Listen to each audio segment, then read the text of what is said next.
당신은 지금 바이올렛 염색을 시청하고 계십니다. 과한 탈색으로 인해 손상이 심하고 녹은 머리를 해파리 머리라고 합니다. 해파리 머리는 손상으로 인해 염색이 잘 안되고 뱉어내는 특징이 있어요. 얼룩이 있지만 이게 최선의 방법이었습니다.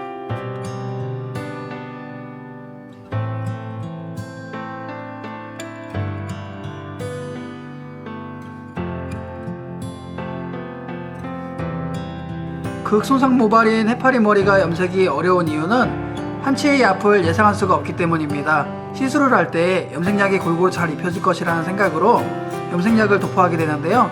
모발의 손상이 부위마다 다르기 때문에 어느 부분이 잘 입혀지고 어느 부분이 안 입혀지게 될지 예상을 한다는 게 어려운 일입니다. 일단 도포를 하고 그때그때 상황에 맞게끔 대처를 할 수밖에 없습니다. 헹궈내는 작업 중에 색소가 빠지게 되고 모발에 샴푸가 닿았을 때 색소가 빠지게 되는데 이때 염색이 어느 정도 빠지게 되고 얼룩은 얼마나 졌을지 남아있는 색소가 어느 정도일지 앞으로 벌어질 상황에 대해서는 예상을 하는 건 불가능하기 때문에 난이도가 높은 시술이라고 할 수가 있습니다. 그렇다면 염색을 뱉어내는 해파리 모발의 경우 어떻게 시술을 해야 할까요? 시술 방법을 알아보도록 할게요. 안녕하세요, 현성국입니다. 오늘 탈색머리 고객님이 찾아오셨는데요. 머리 색은 어떻게 하고 싶으세요? 보라색 진한 거요? 진한 거, 선명한 거? 아니면 흐릿한 거? 어떤 거요? 흐릿한 거? 흐릿한 거 가능은 한데 지금 뿌리 쪽이 많이 어두워요. 기존에 뿌리를 하면 중간 여기가 어둡고 뿌리는 신경보다 더 어둡고 그래서 하게 되면 탈색을 하긴 해야 돼요. 탈색을 몇 번 하고 싶어요? 몇 번이야 나와요? 탈색을 여러 번 하면 나오는데 지금 모발 상태가 정말 안 좋아요. 뒷머리 쪽 앞에는 괜찮은데 뒷머리 쪽이 엄청 어마어마하게 끊어졌거든요. 뒷머리 쪽이 엄청 많이 끊어지고 지금 상태가 최악.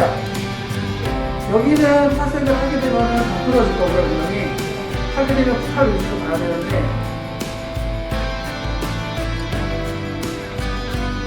팔 위주로만 가야 될 것 같아요.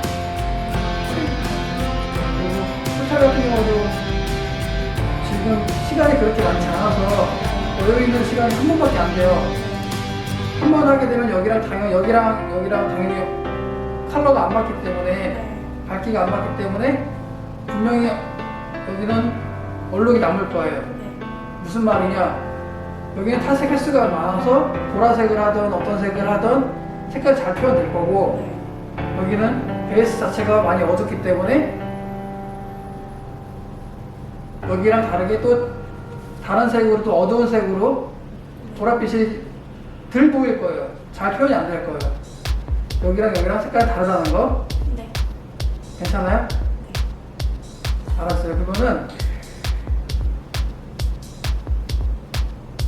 후탈과 함께 후탈만 지나갈게요. 네.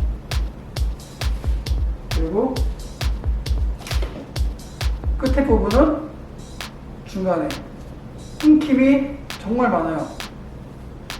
정말 많이 끊어졌어요.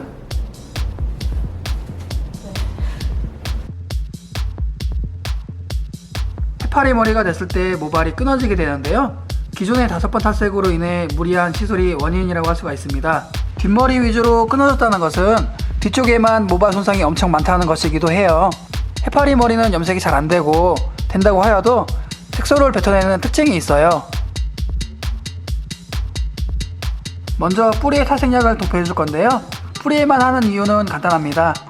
기존의 5번의 탈색으로 인해서 손상이 심한 탓에 한 번 더 하게 된다면 끊어지고 남자 머리처럼 될 수가 있기 때문입니다.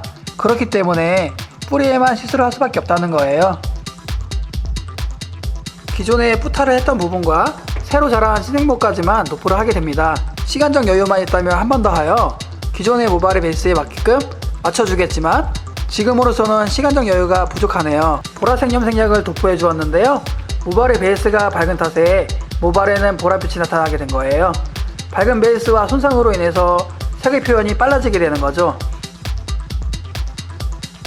앞을 바르고 뒤로 넘어가서 바르고 있을 때 이미 먼저 바른 부분은 보랏빛으로 물들어 버렸습니다.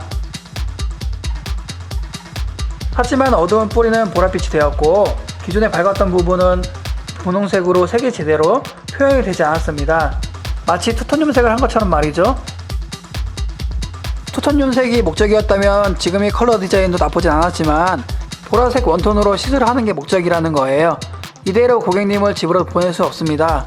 이렇게 색이 안 먹을 때는 방법은 하나뿐입니다. 이 위에 덧방을 해주는 거예요. 염색약을 도포했을 때 색이 잘 안 먹었기 때문에 기존보다 명도를 낮춰서 어두운 색을 도포해야만 한다는 겁니다. 뿌리보다 더 어두운 색을 도포해야만 하는데요. 샴푸를 했을 때 색소가 빠지기 때문입니다. 이렇게 해도 얼룩이 안 생기는 것은 아닙니다. 그저 얼룩을 최소화시켜주기 위한 노력이라고 할 수가 있겠습니다. 이때 어느 정도 색소가 빠지게 될지 많이 빠지고 덜 빠지는 부분을 예상할 수가 없다는 거예요. 앞으로 벌어질 상황의 예상이 가능하다면 제가 왜 미용을 하겠어요? 앞으로 벌어질 상황의 미래를 예측할 수가 있다면 점쟁이를 하는 게 낫지 않을까요? 미래를 깨뜨려 볼 수 있는 능력, 저는 그런 능력이 없습니다. 샴푸를 하고 물기가 묻어 있을 때는 보랏빛이 선명해 보이지만 물기를 제거하게 되면 흐려지게 될 것입니다.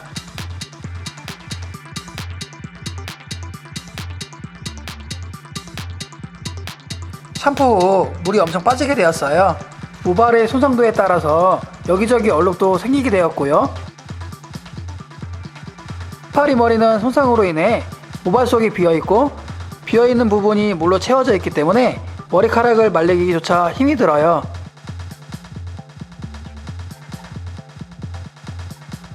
물기가 안 말라서 힘들어 죽는 줄 알았습니다. 어느 부분은 보라색이 선명하고 어느 부분은 흐리고 색상의 표현이 다르다는 거예요. 색소를 뱉어내는 해파리머리, 이게 바로 특징인 거죠. 손상이 덜한 부분은 잘 표현이 되었고 손상이 심한 부분은 색소를 뱉어내어 흐리게 표현이 되었네요. 오른쪽은 흐리고 왼쪽으로 갈수록 보라색이 선명해지는 효과, 마치 그라데이션으로 디자인을 한 것처럼 말이에요. 오른쪽이 손상이 더 심하기 때문에 오른쪽이 더 많이 빠지게 되었고 왼쪽은 그나마 덜하기 때문에 보랏빛이 좀 더 강합니다. 모발 끝에도 손상으로 색소가 빠져 흐릿하게 표현이 되었습니다. 의도치 않은 그라데이션, 이게 바로 모발을 손상시키면 안 되는 이유 중 하나라고 할 수가 있습니다. 해파리머리 얼룩을 최소화시켜주는 최선의 방법, 많은 도움 되셨나요? 도움이 되셨다면 좋아요, 구독 필수인 거 아시죠? 헤어천국은 다음에도 유용한 정보와 함께 찾아뵙겠습니다.